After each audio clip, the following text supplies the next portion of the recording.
So hi, welcome to the Good Noise Podcast. I'm Shane, I'm Glory. and we're here with. I'm Griffin Burns. My name's Kylan DePorter, and we're New Girlfriend. And we're gonna ask some questions today. I'm gonna start. So, what inspired the creation of the band, and what does the band name mean? The creation of the band was that I went on some dates with the roommate of Kylan's ex-girlfriend. So we ended up on this double date, and Kylan, I think, heard some of my music, and then we sort of hit it off and started talking about music that night. And long after the ex-girlfriends, we stayed friends and decided to form a band. We realized we loved each other's songs, so why not join forces? Fair enough. The name of the band is from my favorite movie, Scott Pilgrim versus the World. So true. Such a good movie. I think we were a little high, and we got to the part in the movie where, what does he say? He says it. That's my new girlfriend or something. Mm-hmm. And I just said that's the band name. And and I agreed. Fair enough. Now you got the band name. Perfect. All right. So congratulations on your newest release, Let It Mend. How do you feel the response to it so far? It's been really, really positive. I think it's the most well-received song that we have so far. We've gotten a lot of streams in the last week or so, more so than our other single releases, and lots of comments, and so we're very proud of it, and we're going to try to continue to push it, but we're pleased with how it's going so far. Hell yeah, it bangs. Awesome. So 2 thumbs up. Thank you. So is there any meaning behind the single name or the cover art? Yeah, Totally. yeah. I mean, the single name is just that idea of wanting to, in order to get better, you have to let go of the pain that was, in a weird twisted way, pain can be a comfort in a breakup, in anything. Yeah. In this song, the story tells, it's about a breakup, right? But in any sense, it's about, I'd rather feel the pain than let it mend. You have to, you're staying in your comfort even though you know it's not good for you. Yeah, it's wanting to hold on to something that you really shouldn't, but it feels better to sit in that discomfort because you think, I don't know. Maybe if I wait here long enough, it'll work itself out, even though you know in your heart that it won't. Yeah. Yeah. So we just wanted to, And as far as the cover art, it's funny, we sort of came upon that idea last second. I think I had suggested we get like a big. I said, wouldn't it be funny if there was a deflated pool floaty?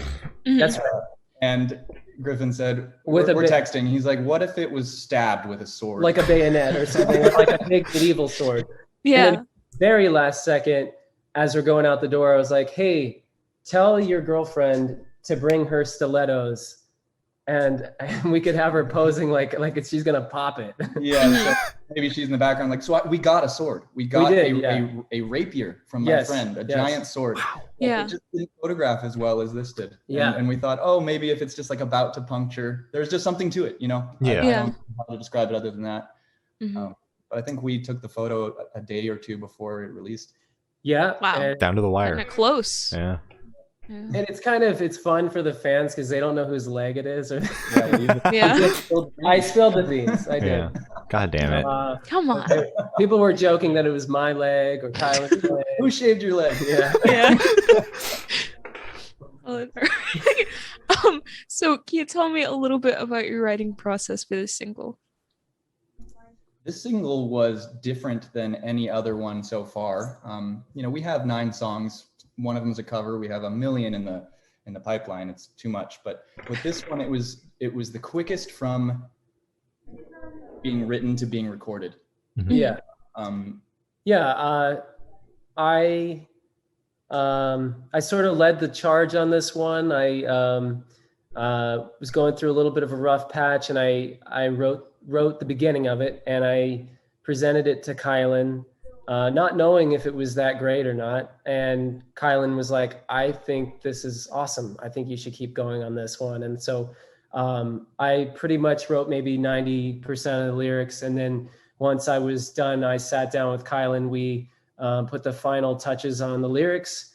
and then Kylan fully produced the song. I came over, recorded my vocals, but after that, Kylan did everything to finish it up. So, but it was different. We normally, or sometimes it's a more of a 50-50 writing setup, or who knows. Or maybe a song has a lot of time to, incubate in the rehearsal process. But this was very much, honestly, it was cathartic for both of us in a lot of ways. But it was a song. He played it for me. I was like, I know exactly what to do with that. And then it was very, built in the studio to the point where we're now like rehearsing it for the first time. We're sort of learning it. We have a show coming up at the end of the month, and it's like, whoa, we haven't really ever played this song. Yeah. So I want you to pick your favorite lyric off the song and tell us the meaning behind it. You want to go first? I got to think about the lyrics. The Let It Mend one, the name of the song, kind of hit me in a way I wasn't expecting.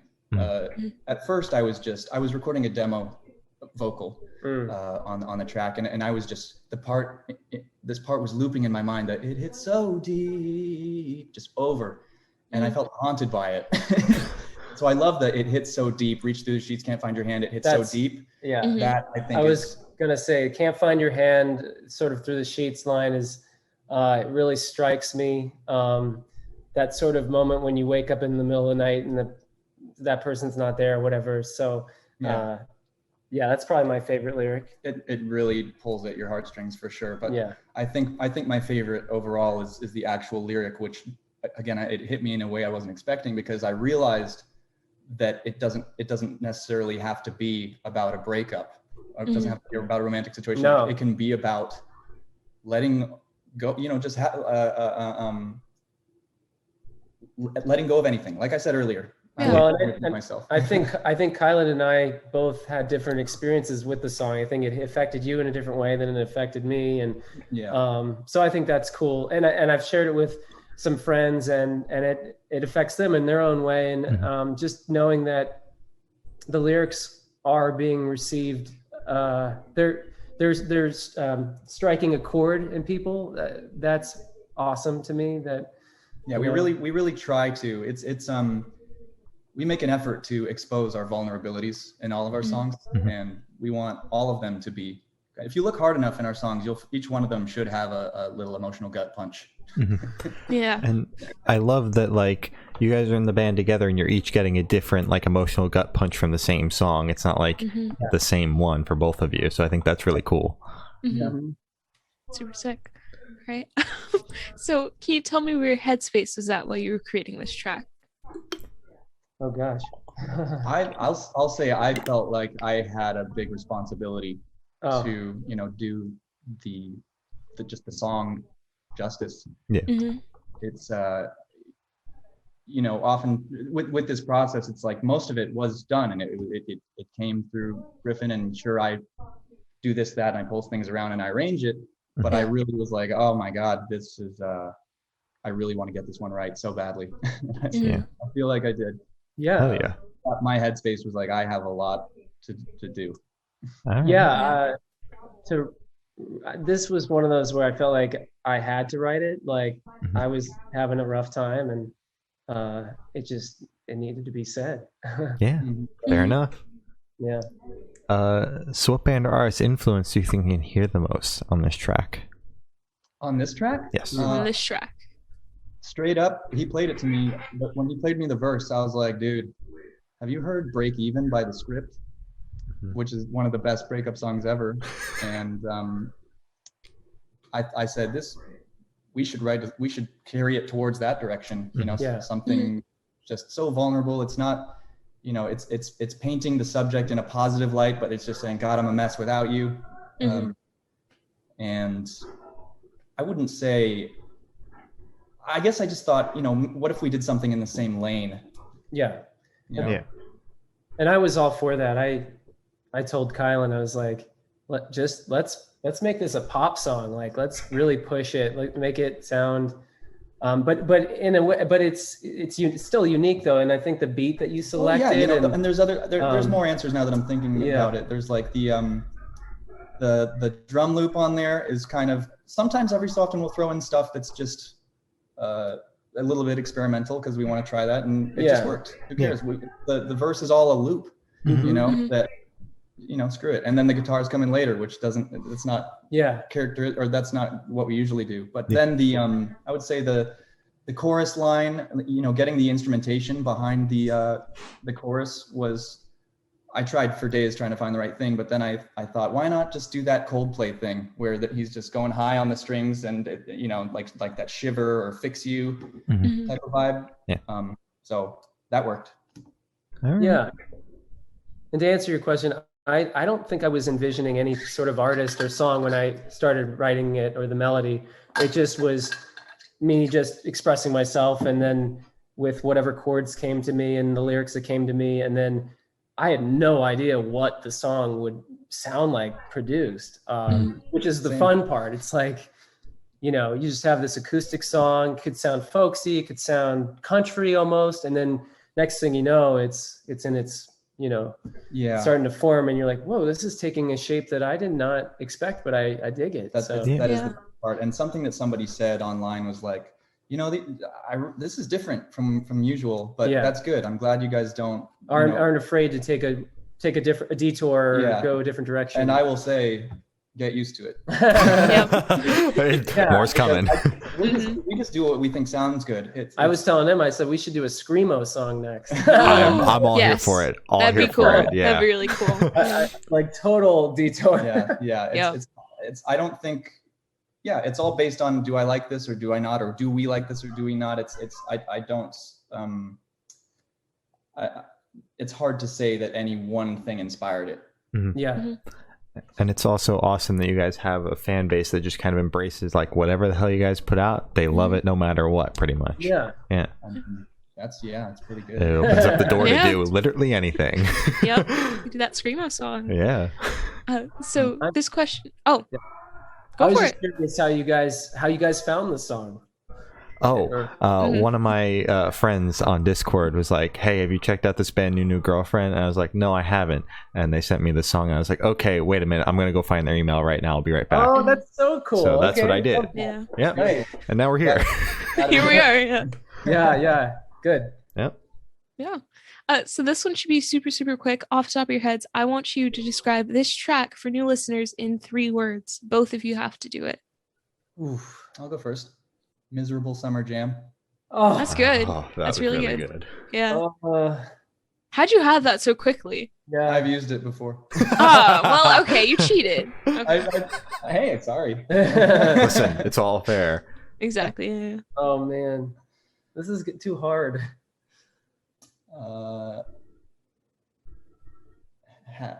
Had to happen. I don't know. I'm not summer. Wait, you already said summer. Yeah, I can't use that. Upbeat breakup song. Okay. All right. That is what it is. I don't got it. Something as good as Sam. That's too good. So in that same train of thought, is there a certain feeling you want this song to evoke in your listeners? Been a minute since we've used that question.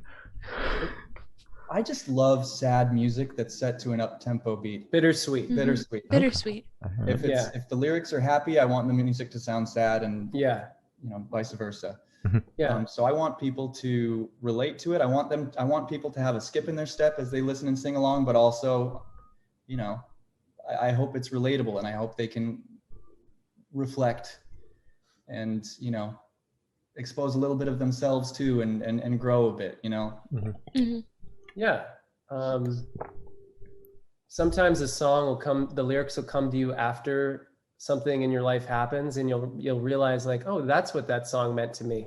I think about this like Third Eye Blind song where I never really paid attention to the lyrics, and then all of a sudden one of the lines just came to me, and I was like, oh, that's what he was talking about, or at least that's what it means to me. So I think it'd be cool if, maybe these lyrics right now don't mean necessarily anything to somebody, but maybe someday that a line from the song will trigger them and be like, oh, so that's where that artist was, or that's what that means to me. Yeah, I think that'd be cool.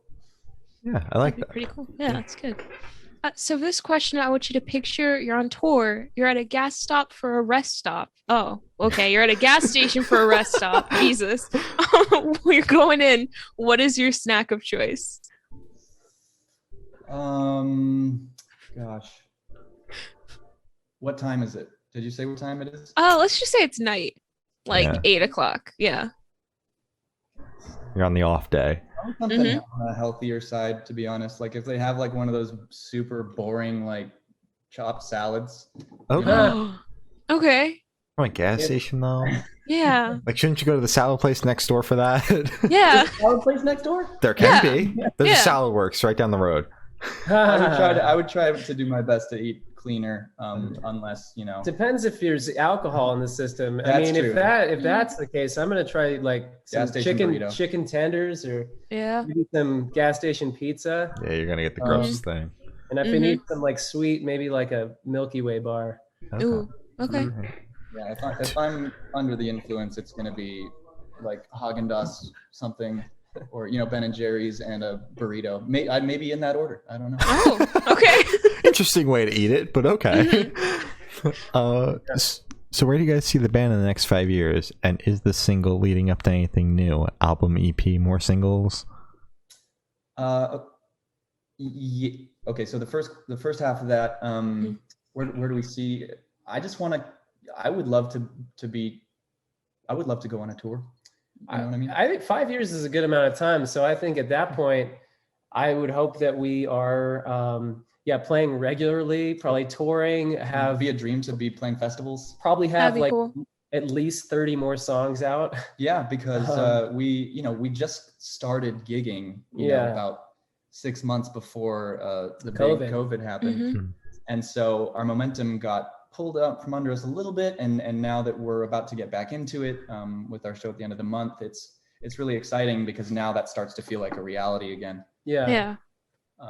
The second half of the question was does this leading up to something? More singles, at least. I think more singles. We started with an EP because we were just like got tired of people asking, do you have music on Spotify and streaming? And we kept saying no. So that's where it exists though. The first EP is we called it their early stuff because it really is. It's the first 4 songs we ever wrote together, and I kind of even look at those as demos in a way because they're a seed, right? But then we thought, you know, based on the way things are going in the music industry and how people consume music and things like that, we thought, you know, let's just focus on singles for now and see where that goes, because we can churn them out at a rate that keeps people interested and or you know there will be something new around the corner, and if that leads to an album, I would love it to lead to an album, to where maybe I can go back and change a few things. Yeah. So for me personally, I'd like my career. I'm a full-time voice actor, and I would kind of like to have a second chapter in my career where maybe I do a little less voiceover and more music, or I split the year into, like, say we tour so many months, and then part of it's, you know, here in LA focusing on, I don't know, recording and my voiceover stuff. I've always wanted, both of us have this in common. We're both in band. We started bands when we were teenagers. I think I started my first band when I was 12 or 13.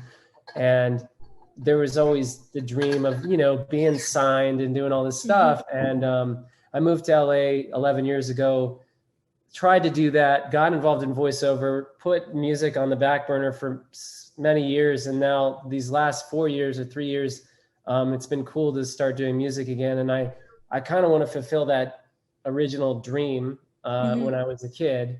And I think it's doable. It's just a matter of spending the time on it. But I think we could do it. So yeah, I totally. I'm there. I have a bit of a background, or I have a lot of a background in being a hired gun guitarist. So I've done a bit of touring, supporting other acts. And I didn't realize when I had it when it was happening, that was how I want to, that was my favorite thing, was waking up in a new city every single day with the same people. Like there's something like nomadic about that. Yeah. With your family, basically, with people that you trust. But every day is different. It was so amazing. So I can't wait to get on a tour bus again. And I hope it's with us. Yeah, that would be cool. Oh yeah. That'd be good. All right. So for the last couple of questions, we're actually going to shift away from music, if that's okay with you guys. Sure. 6. So we're going to go straight to death row. Boom. So if you're on death row, what would your last meal be with a drink? With a Easy. drink. With a drink. In-N-Out number one is a double, right? Yeah. In-N-Out number so. one with a Neapolitan shake. Ooh. Okay. I'm gonna get, let's see, chicken piccata with angel hair pasta has Ooh. like garlic in it and capers, and then